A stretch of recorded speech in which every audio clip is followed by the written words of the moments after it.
Hi guys! Welcome back to my YouTube channel at ngayon ay araw ng Saturday at magluluto ako ng isang masarap at masustansyang ulam. Yan po ay ang special pinakbet. So para pinakbet natin, kung susundin natin guys ay talagang marami dapat siyang gulay na halo. So far ngayon dahil economical, kailangan natin ng konting squeeze sa budget ay marami pa rin naman siyang halong gulay. Meron siyang iba't ibang gulay. Although meron yata ang dalawa or isa na hindi na isama sa talagang kukumpletuhin natin. Actually, may tatlo pa nga ata yun kasi may sigarilyas pa. Pero ito guys, yung basic na lang ating halo ang gulay nito ay ang ampalaya. Ayan. Kasama yun sa ating halo. Of course, ang kamatis. Yan guys. Meron din tayong may wagang talong. Ayan. Ayan. Piling-piling sangkap. At of course, ang maligat na kalabasa. Yan. So far guys, hahaluan din natin siya ng hugasan na kasi natin siya guys. Konti lang naman na pork. Ayan guys. Yan. Konti lang naman na pork pero para pampalasa lang sa akin. So gagawin natin guys, sasangkot siya natin siya mamaya para yan ang magiging sangkap natin ng ating special pinakbet. So guys, samahan nyo lang ako sa aking pagluluto. Stay with me for a while. Babalik po ako kayo. Welcome back guys to my YouTube channel. At ngayon, after ko may pakita sa inyo guys, yung mga sangkap na aking gagamitin para sa pagluluto ng ating special pinakbet. Ngayon guys, ay magluluto na tayo. Yung cooking proper ng ating menu for today. At ito nga ang aking gagamitin kawali. Of course, malinis siya guys. At ito yung stove na aking gagamitin. At kaya nga ng aking nabanggit muna, ito ang aking mga ingredients. Of course, meron tayong panghalo na ito nga po yung ating sibuyas, bawang, ang lalagyan natin siya ng siling haba guys. Yan. At of course, isa sa pampalasa natin guys ay ang Knorr pork cubes. Baka naman. Yan guys, tingnan nyo, Knorr pork cubes yan. At of course, sa mga gulay na sangkap natin, meron tayong yan. Guys, sinugasan ko na siya kaya nakalagay na siya sa hugasan natin, sa ating pinaghugasan ito. Yung meron tayong kalabasa, meron tayong talong, at meron tayong tinatawag nating ampalaya. Yan. At of course, ang sitaw. Yan ang mga sangkap natin ating special pinakbet. At guys, masarap kasi ang pinakbet kapag marami siyang kamatis. Kaya lalagyan natin siya ng maraming kamatis. Ayan. Of course, igigisa natin siya sa ating sinangkutsang baboy. Itong ating pang halong karne. Konti lang yan guys at halos parang 3/4 siya. So, ito yung ating magiging parang pinakasakop ng ating special pinakbet. Babalik pa kami guys. Welcome back guys. Ngayon guys ay isasangkot siya na natin ang ating baboy, yung ating ipanghahalo. So guys, lalagyan natin siya ng konting tubig. Lalagyan natin siya sa kawali. Yan. And then, lalagyan natin siya ng konting tubig lang guys.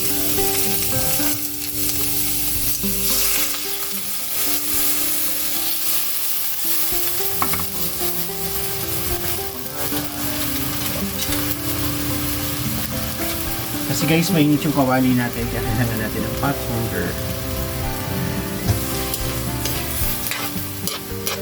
Actually guys, itong karne natin, hindi naman talaga siya dapat.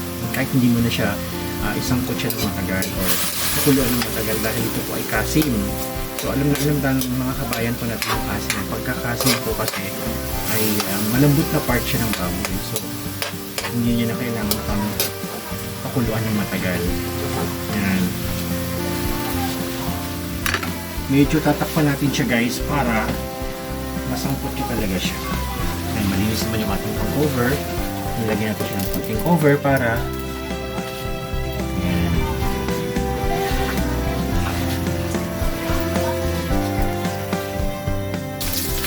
Welcome back guys. At ito, nasangkot siya na natin yung kanyang baboy. So magigisa na tayo ng ating mga ricado. Ito nga po yung ating bawang, sibuyas,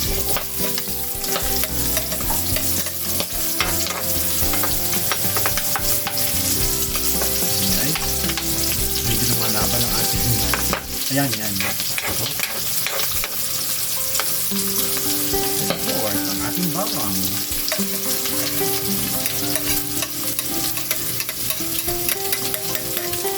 Yung pork cube. Ay, isa na lang. Ayan. Ang bango guys. Okay.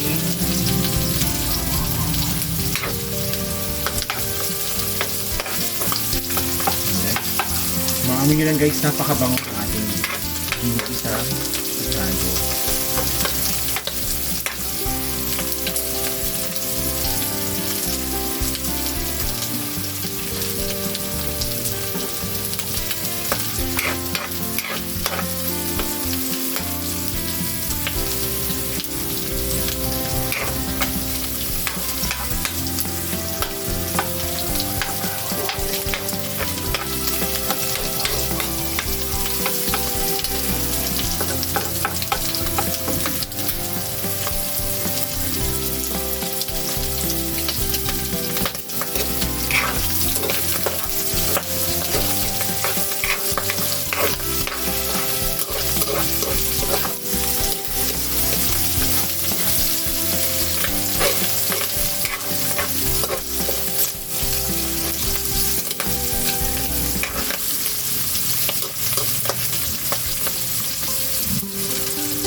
Right.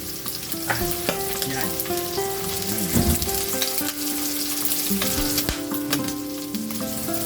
Tapos guys, pwede natin ilagay ang ating kamatis. Ayan.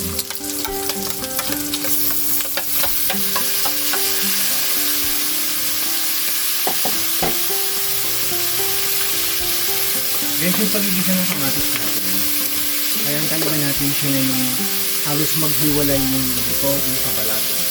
Kasi yun yung masarap na, yun ang magandang stage ng kamatis na hinigisa natin yung halos wala na yung buto din sa balat na naghiwalay na siya. Guys, yung hindi ng kulay niya maganda guys.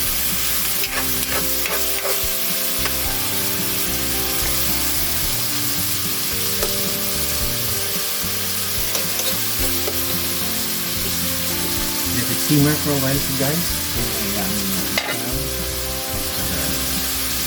Pwede natin siya guys.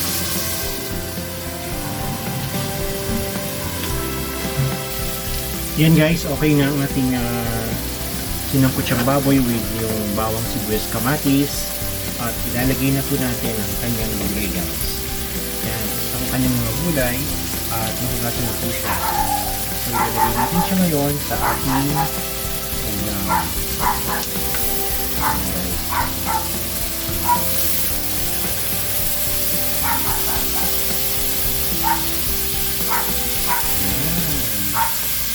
Ganda ng kulay, diba?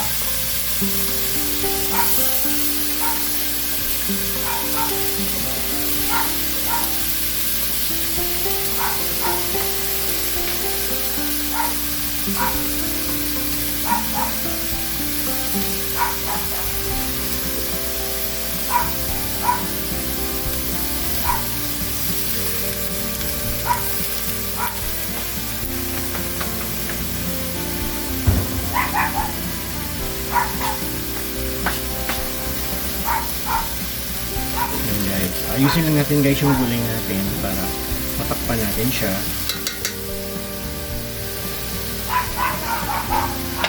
Ngayon guys, ang ilalagay natin sa kanya ay ang JT's boneless bagoong. Baka naman. Ayan.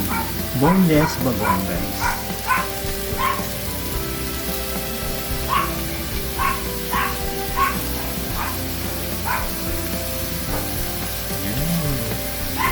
Kalat natin guys. Spread natin.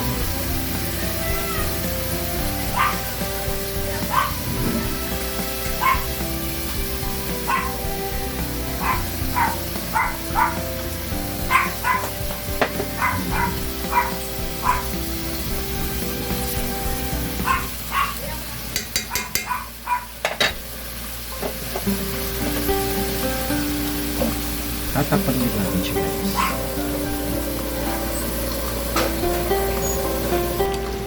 Welcome back guys. Ito, medyo kumukulo na siya at meron na rin siyang bagoong na inalo yung bagoong niya. Medyo hinahalo na natin para yung nasa ibabaw ay maluto rin guys. Kasi kung nasa ilalim lang ay baka may part din ilaw ang ibabaw. So, kailangan natin siyang mix din. Ayan. Ayan guys. Ayan, nakita nyo na. Magkatapi siya sa katotohanan. Magkatapi siya. Medyo simmer natin ng konti ang sabaw. Ang apoy. Ayan. At takpan ulit natin guys. Ayan. At maya-maya lang ay pwede natin siyang serve. Ang ating napakasarap at special na menu for today ay ang special pinakbet.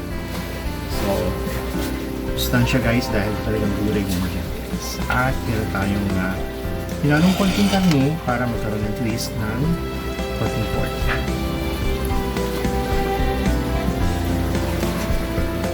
Welcome back guys. Ngayon ay okay na ang ating ulam at pwede na natin i-serve maya-maya ng konti. Medyo sinimmer ko lang yung apoy para hindi naman siya maluto ng gusto. Malamog ang gulay.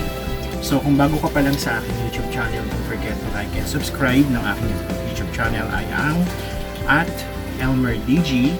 Ito po ang inyong Kuya DJ ang lagi niyong vlog ng mga short vlog regarding health, beauty, cooking, adventure advices, at marami pang iba. So, sa napapanahong ulam natin ay ang pinakbet. So guys, pakainin natin ang ating mga anak ng pinakbet para lang sa gayon magkaroon sila ng balanced diet. Hindi lang puro karne, ay dapat meron din tayong gulay sa ating pang-araw-araw na kinakain. So, sigurado tayong malinis, economical, dahil makakatipid tayo guys kapag nagluluto tayo ng ulam sa bahay. At the same time, nakukuha natin yung talagang lasa na gusto natin dahil tayo mismo ang nagluluto ng ating paboritong ulam. So far sa araw-araw ng ating menu ay mahanap tayo ng iba't ibang mga menu para sa gayon ay makadiscover tayo ng medyo masarap sa presyong hindi naman mabigat sa bulsa. So sa lahat ng mga subscriber ko, salamat sa inyong pagsubaybay sa aking YouTube channel. Sana ay i-share ninyo ito para marami ang channel at sana i-supportahan ninyo ang inyong Kuya DJ para makagawa pa ako ng maraming vlog regarding health, beauty, adventure, cooking, advices at marami pang iba. At sa lahat ng mga kababayan kong OFW dyan na nanonood sa ibang bansa, sana ay matuto rin tayong magluto para hindi lahat binibili. Makasave tayo ng pera para sa ating pamilya na umaasa po sa atin. Alam ko mahirap ang buhay sa abroad, mahirap ang buhay sa ibang bansa dahil lahat ng sakripisyo ay gagawin natin para lang makatipid tayo at masuportahan natin yung pangangailangan ng ating pamilya. So talagang bayani ang OFW natin. So sana ay makatulong sa inyo ang vlog na ito. At kinakamusta ko rin yung mga dati kong kasamahan dyan sa Abu Dhabi, UAE. Sana ay nasa mabuti kayong kalagayan dyan. At sana ay huwag kayong magsasawa na suportahan ang ating vlog. Once again, lagi nating simulan ang ating araw na miniti sa ating mga labi at pag-ibig sa ating puso. Lagi kayong mag-iingat, always keep safe, and God bless po sa inyo lahat.